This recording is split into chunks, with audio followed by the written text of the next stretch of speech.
इंदौर में आपको पदार्पण हुआ है और इंदौर से आपको कोई पुरानी यादें हो तो वो? इंदौर पहले एक ही बार आए थे, पहले व्यापार के लिए। फिर उसके बाद 2010 में ब्रह्मचारी अवस्था में आए थे। 17 में यहाँ गुरुदेव के साथ चातुर्मास था, तो उस समय अध्ययन थोड़ा अधूरा रह गया था, तो उसी अध्ययन को और पुष्ट करने के लिए पुनः इंदौर पदार्पण किया। पुण्यश्री, आपका एक व्यापारिक बैकग्राउंड रहा है और काफ़ी अच्छे परिवार से है, आपने MBA तक की शिक्षा भी ली है, तो कैसे वैराग्य का भाव मन में आया और आप इस पथ पर आगे बढ़ चले? होता ये है कि पत्थर जो है वो चोट से टूटता है, तो उस पत्थर को चोट सही मिलना चाहिए। अगर चोट सही मिल जाए तो एक चोट में भी पत्थर टूट सकता है, और चोट सही ना मिले तो अनेकों बार उसको पीड़ित करना पड़ता है।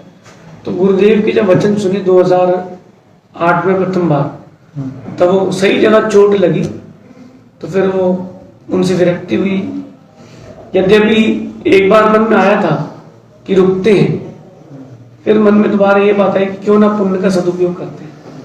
पुण्य को पुण्य में लगाएंगे तो सिद्ध बनेंगे, जैसे धन को धन में लगाते हैं धनवान बनते हैं, ऐसे पुण्य को पुण्य में लगाएंगे तो भगवान बनेंगे। धर्म की किस शिक्षा पर आप अपने आप को ज़्यादा मान्य मानते हैं? जिस एक वाक्य पर यदि आप अपना कहना चाहें, पूरे जीवन को लेकर चलना चाहें। देखिए, व्याकरण, जो व्याकरण पक्ष है वो बहुत महत्व रखता है, क्योंकि जिसको व्याकरण नहीं आती, और सिद्धांत, यद्यपि धर्म के बहुत सारे अंग हैं, लेकिन मैं तो सिद्धांत के साथ, ज्ञान के साथ व्याकरण को थोड़ा सा महत्व देता हूँ, क्योंकि साहित्य की रचना बिना व्याकरण के ज्ञान के नहीं हो पाएगी, चाहे वो संस्कृत हो, प्राकृत हो, अपभ्रंश हो, हिंदी व्याकरण भी क्यों ना हो। तो कोई भी धर्म के मार्ग पर आता है तो सबसे पहले उसको व्याकरण की ओर जाना चाहिए। श्वेतांबर परंपरा में बहुत अच्छी बात है कि वहाँ चाहे साधु हो चाहे श्रावक, वो पहले उनको प्राकृत पढ़ाते हैं, ताकि वो भाषा सीखेंगे तभी तो ग्रंथ पढ़ेंगे। छोटा सा बच्चा भी पहले उसको भाषा सिखाई जाती है, फिर वो आगे बोलता है, लिखना नहीं, पहले बोलना सीखता है। तो व्याकरण पहले बोलना सीखे, फिर उसको आगे बढ़ना चाहिए। आप किन सिद्धांतों पर चलना पसंद करते हैं? हम थोड़ा सा स्ट्रेट फॉरवर्ड है जी, क्योंकि बचपन में हमको बताया गया था कि जो स्पष्टवादी होते हैं वो मायाचारी नहीं करते जी। तो हम थोड़ा स्पष्टवादी होना पसंद करते हैं, क्योंकि उसमें मायाचारी ही नहीं छिपी होती जी मायाचारी करके वर्तमान का जीवन तो सुखद हो जाता है जी भविष्य का जीवन जो है वो दुखद हो जाता है जी। इसलिए थोड़ा स्ट्रेट फॉरवर्ड रहे, लेकिन स्ट्रेट फॉरवर्ड रहने के साथ साथ जो आपकी शब्दावली है जी। वो थोड़ी कोमल रहे। आप कन्नड़, आंग्ला और काफ़ी अन्य भाषाओं के भी ज्ञाता हैं। एक आपने मंत्र दिया है इग्नोर को लेकर, उसकी क्या व्याख्या है? देखिए, ऐसा है, जीवन में शांति तब आती है जब उपेक्षा भाव आता है, और अशांति तब आती है जब अपेक्षा भाव आता है। आपका किसी से कुछ अपेक्षा है, चाह है, तो दुख है, और कोई चाह नहीं है तो दुख नहीं मिलेगा। अगर मैं चाहता कि आप इंटरव्यू लो और नहीं आते तो दुख है, और आप आए हो, मैं इंटरव्यू दे रहा हूं तो मुझे कोई विकल्प नहीं है, क्योंकि मेरी कोई अपेक्षा नहीं है निज की। तो ऐसे ही ये मंत्र है ओम इग्नोराय नमः। तो इसका यही कहना है कि ओम इग्नोराय नमः, आप जितना इग्नोर करेंगे उतना सुखी रहेंगे। हर्ष के दिन हो उनको भी इग्नोर करें, विषाद के दिन हो, दुख के दिन हो, उनको भी इग्नोर करें। खुशी में व्यक्ति भूल जाता है और भूल जाता है कि मैं कौन हूं, और दुख के दिन व्यक्ति क्या होता है, कूलता है, तो फिर भूल जाता है कि मैं कौन हूं। तो दोनों समय ओम इग्नोराय नमः। अगर ये इंटरव्यू 1 करोड़ लोगों ने देख लिया तो भी ओम इग्नोराय नमः, और किसी ने नहीं देखा तो भी ओम इग्नोराय। इस वर्ष चातुर्मास में किन विचारों को आप चाहेंगे कि समाज के बीच पहुंचाया जाए? समाज के बीच मेरा ये मानना है कि एक तो बच्चों में संस्कार, इसके लिए उपनयन संस्कार का एक आयोजन होता है वो, और दूसरा चीज ये होती है कि आज के समय में जो ये जैसे इंदौर में अपन है, तो इंदौर के लोग अब वो धर्म से उतना, भले ही मंदिर बढ़ रहे हैं लेकिन धर्म कम हो रहा है। मंदिर तो कॉलोनी है, चाहे जैन मंदिर हो चाहे हिंदू मंदिर हो, मंदिर तो कॉलोनी कॉलोनी है, लेकिन धर्मात्मा कम हो रहे हैं। उन धर्मात्मा कम होने का कारण उनकी व्यस्तता है, धर्म से दूर होना है। तो वो धन के अर्जन में लगे, धर्म के अर्जन में नहीं लगे। एक माँ अपने बच्चे को बस स्टॉप छोड़ देती है और फ्री है, क्योंकि टिफिन उसको स्कूल में मिल जाएगा। तो आज के समय केवल धन की संग्रह और धन के व्यय की चर्चा है, धर्म के लिए नहीं है। प्रयास होना चाहिए कि बच्चों से लेकर के बड़ों के तक संस्कार की एक लहर होना चाहिए, ये मेरा मन है। इस चातुर्मास में आपने जो प्रवचन दिए उसमें युवा भी काफ़ी मात्रा में रहते हैं, तो युवाओं के लिए क्या संदेश अभी आप दे रहे हैं? युवाओं के लिए सिर्फ एक ही मुख्य मेरा कहना है कि वो गति में तो हैं, लेकिन अभी मति में नहीं है। जी। वो धन की प्राप्ति गति कर रहे हैं, ज्ञान की प्राप्ति गति कर रहे हैं, लेकिन मति यानी बुद्धि की ओर नहीं जा रहा है। हर कोई युवा डिग्री के लिए भाग रहा है, बौद्धिक स्तर के लिए कोई नहीं भाग रहा। यद्यपि पूर्व में डिग्री नहीं मिलती थी, चाणक्य का समय हो, बाहुबली भगवान का समय हो, ऋषभ देव का समय हो, और अथवा श्री राम का समय हो, उस समय कोई डिग्री नहीं मिलती थी कि 10th पास है कि 12th पास है कि बीकॉम है। उस समय विद्यालय होते थे, तो विद्यालय में ज्ञान मिलता था। अब स्कूल है, स्कूल में डिग्री मिल रही है। तो जो आज के समय के बच्चे या लोग हैं, वो केवल डिग्री के लिए भाग रहे, ज्ञान के लिए कोई नहीं जा रहा। जबकि प्रयास हमारा ज्ञान के लिए होना चाहिए था। इसी इंदौर के जो सेठ थे, राजा भी कह लो उनको, सर सेठ हुकुमचंद जी, ज्यादा पढ़े लिखे नहीं थे, उनको अपना साइन करना भी नहीं आता था, नाम भी लिखना नहीं आता था, लेकिन उन्होंने बौद्धिक विकास किया, डिग्री के लिए नहीं भागी। आज के समय में बच्चे से डिग्री के लिए भाग रहे हैं, ये उनकी बुद्धि का ह्रास हो रहा है। महाराज जी, एक सवाल और था कि अभी वर्तमान में हम जो दैनिक दिनचर्या जी रहे हैं एक आम व्यक्ति की, वो अपने दिनचर्या में रहते हुए अपने आप को धर्म से कैसे जुड़ा हुआ रहे और किन चीज़ों का अपने जीवन में उतार कर वो एक। देखिए, ऐसा है कि धर्म के लिए समय की नहीं, भावों की आवश्यकता है। यहां बैठ करके भी आप धर्म कर सकते हैं, जो आपका दृष्टिकोण है देखने का। यद्यपि आज बहुत भागम भाग है, 24 घंटे में व्यक्ति को 24 घंटे काम है, सोचते समय भी कुछ ना कुछ चलता रहता है। तो मेरा मानना है कि अगर व्यक्ति बुद्धि से काम करता है, बुद्धि से तात्पर्य समय का सदुपयोग करता है, तो उसके पास बहुत समय है। जैसे अभी आप और हम बैठे हैं, तो 5 मिनट की आपकी हमारी चर्चा है, तो 5 मिनट के लिए आप धर्म कर सकते हैं, त्याग कर सकते हैं। तो 5-5 मिनट का करके भी व्यक्ति आगे बढ़ सकता है।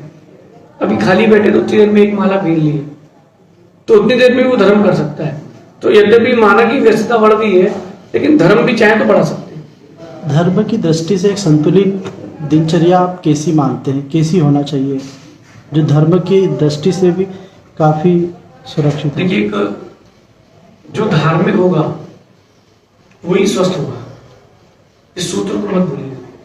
जो व्यक्ति धार्मिक होगा वही स्वस्थ जीवन जी पाएगा। जो धार्मिक नहीं है वो स्वस्थ जीवन नहीं जी पाएगा, क्योंकि वो 12 बजे 2 बजे सोएगा, 3 बजे सोएगा, 11 बजे उठेगा।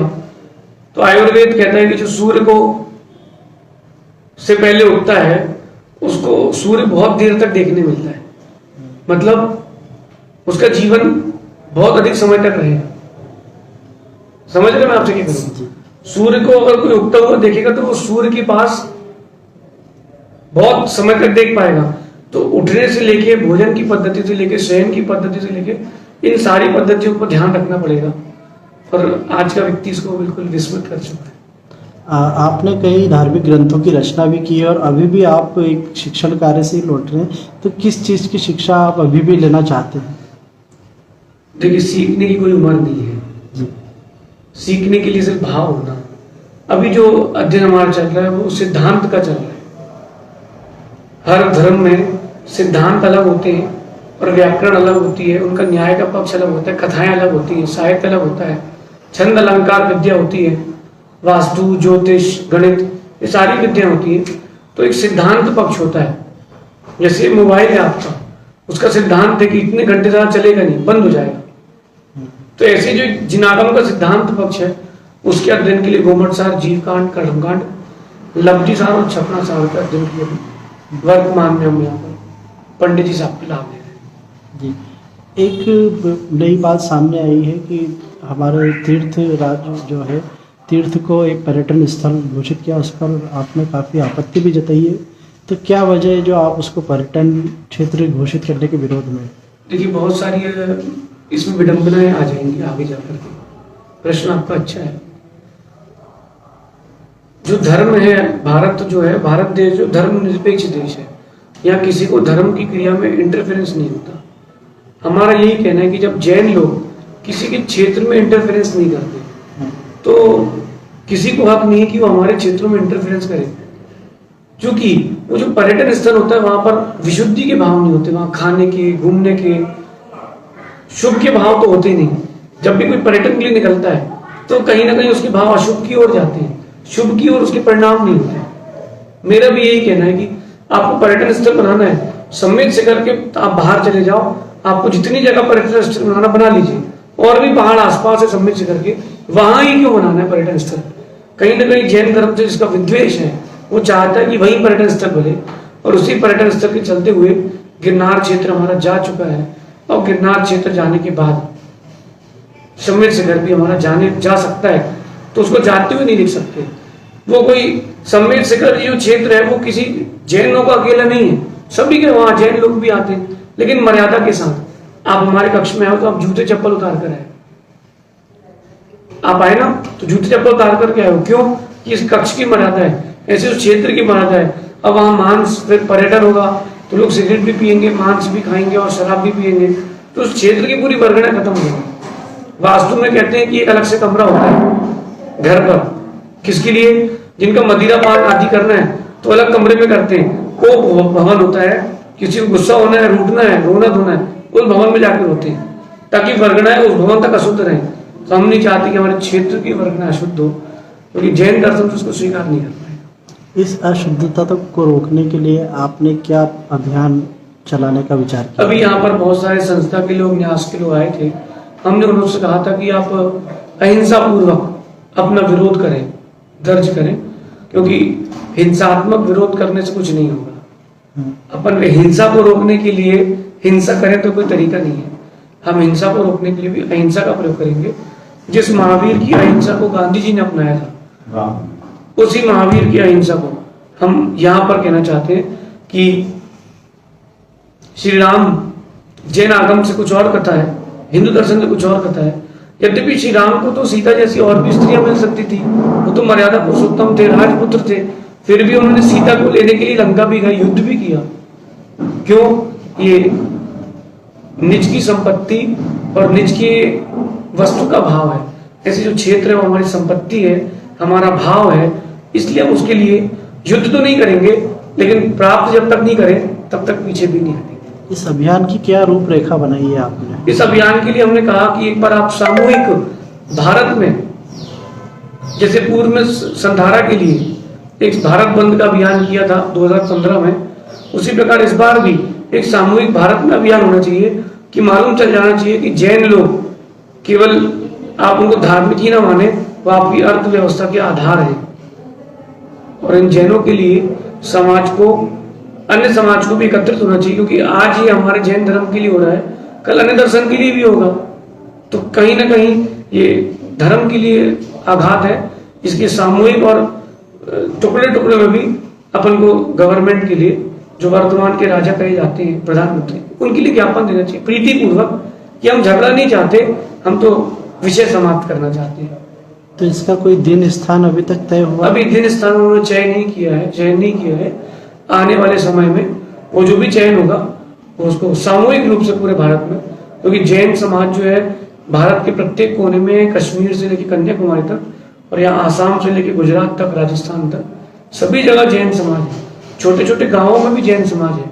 यहाँ तक कि अभी भी राजा की जो पद्धति है वो जैन समाज ही निभा रही है। जो वीरेंद्र हेगड़े जी है वो आज भी वो राजा की तरह जीवन जी करके स्वयं का भी कल्याण कर रहे हैं और बाकी प्रजाजन का। एक अंतिम प्रश्न मुझे, आने वाले दिनों में आप चातुर्मास के बाद की क्या आपकी पूरी भूमिका रहेगी? अभी तो ऐसा कुछ सोचा नहीं है, फिर भी गुरुदेव का भी बीच में कुछ खबर आई थी कि पथरिया में एक बृहद यति सम्मेलन है मुनियों का, जो हर 5 वर्ष में होता है, आचार्य भगवान विराग सागर जी के सानिध्य में, जिसमें भारत के सभी साधुओं को आमंत्रण दिया गया है। सभी अपनी सुविधा अनुसार आएंगे और वहां पर इस विगत 5 वर्षों में उन्होंने क्या तत्व का शोधन किया है, उन्होंने क्या विसंगति समाज में देखी है, उसको बैठ करके चर्चा होती है। और 5 वर्ष में किए गए पापों के प्रक्षाल के लिए सामूहिक प्रतिक्रमण होता है, उसको युग प्रतिक्रमण कहते हैं, जो लगभग फरवरी के मास में होने वाला है। उसमें जाने की योजना भी गुरुदेव की आज्ञा आई है। बाकी जो उनका आदेश होगा उस ओर गमन। श्रावक श्राविका आपको कब और कहाँ सुन सकते हैं? देखिए, महिलाओं के लिए ऐसा है कि शाम को 6:30 के बाद यहाँ उनका प्रवेश निषेध है, और पुरुष वर्ग के लिए ऐसा कोई प्रवेश का निषेध नहीं है। बस जब हम ध्यान और अध्ययन में रहते हैं तब उनके लिए निषेध करते हैं, क्योंकि हमारे लेखन में या ध्यान आदि में विघ्न ना हो। बाकी से समय ऐसा कुछ निषेध नहीं है। रात्रि में विश्राम के समय निषेध रहता है। चातुर्मास स्थान? चातुर्मास स्थान तो ये कंचन बाग समूह तुकोगंज कहलाता है, अभी यहाँ पर है। समय प्रवचन का? हमारे ये सुबह 8:30 से 10 बजे तक प्रवचन होता है। फिर बाकी दिन में लगभग 7-8 और कक्षाएं लगती हैं, कन्नड़ भाषा की, प्राकृत भाषा की, वास्तु की, नीति की, आचरण की, और भी प्रकार की कक्षाएं लगती हैं, जिनमें श्रावक लाभ ले रहे हैं। आप अपनी ओर से कोई संदेश देना चाहेंगे पत्रिका के लिए?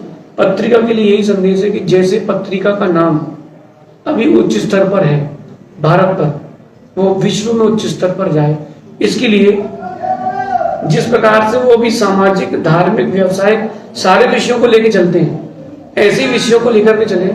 और उस पत्रिका में प्रयास ये करें कि कॉलम जरूर बनाए, एक सामान्य व्यक्ति के लिए जिसमें किसी धर्म का कोई आधार ना हो, उसमें कथा हो, एक नीति हो, जिससे उस व्यक्ति के लिए विकासात्मक वस्तु मिले।